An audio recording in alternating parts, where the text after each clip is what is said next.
Hello everyone. Today I will explain numericals on the topic Coulomb's law. The first question is a particle of mass m and it carries a charge minus q1 is moving around a charge plus q2 along a circular path of radius r. We have to find the time period of revolution of charge minus q1 about charge q2. Suppose this is the position of charge q2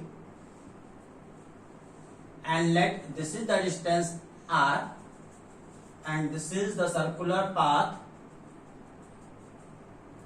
for particle minus q1.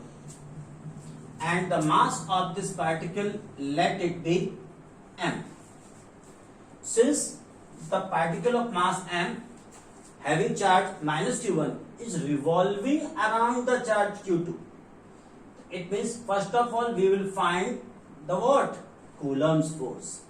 And this Coulomb force between these two will provide the required centripetal force. It means Coulomb's force equals to centripetal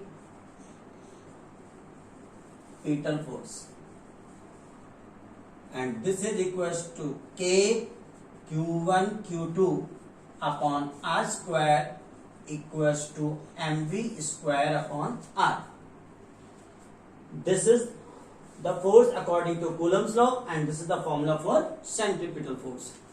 Now this r and r square we will cancel them, so you will get v square equals to k q1 q2 upon m r.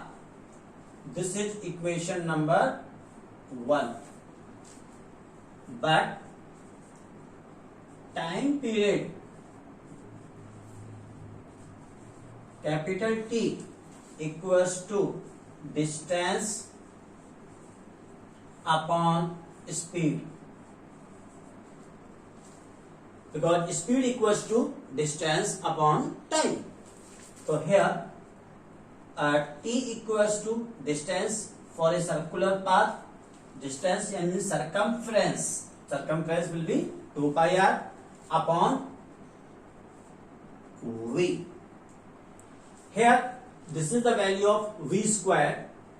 So you will get T equals to 2 pi r and the value of this is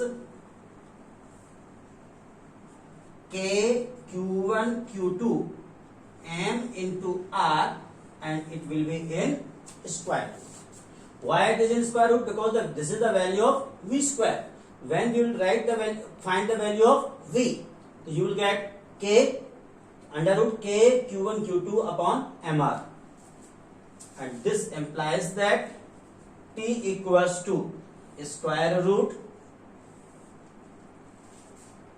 value of 2 pi r we will take inside the square root. You will get 4 pi square r square into m r upon value of k is 1 by 4 epsilon naught, 1 into 4 pi epsilon naught multiplied by q1 q2. So from here you will get t equals to square root 16 pi cube m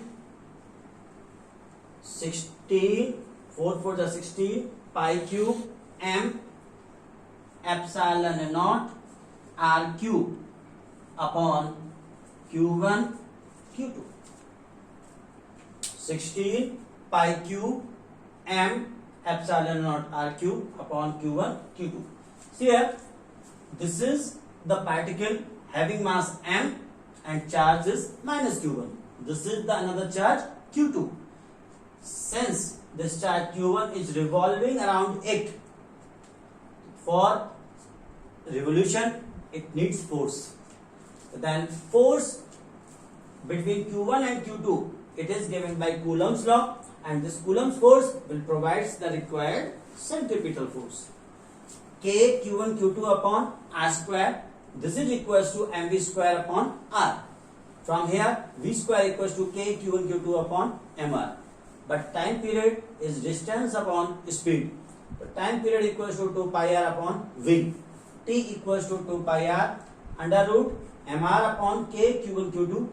You will bring these two terms 2 pi r under the square root. You will get this, and finally time period is given by under root 16 pi cube m epsilon naught r cube upon Q1 Q2. Thank you.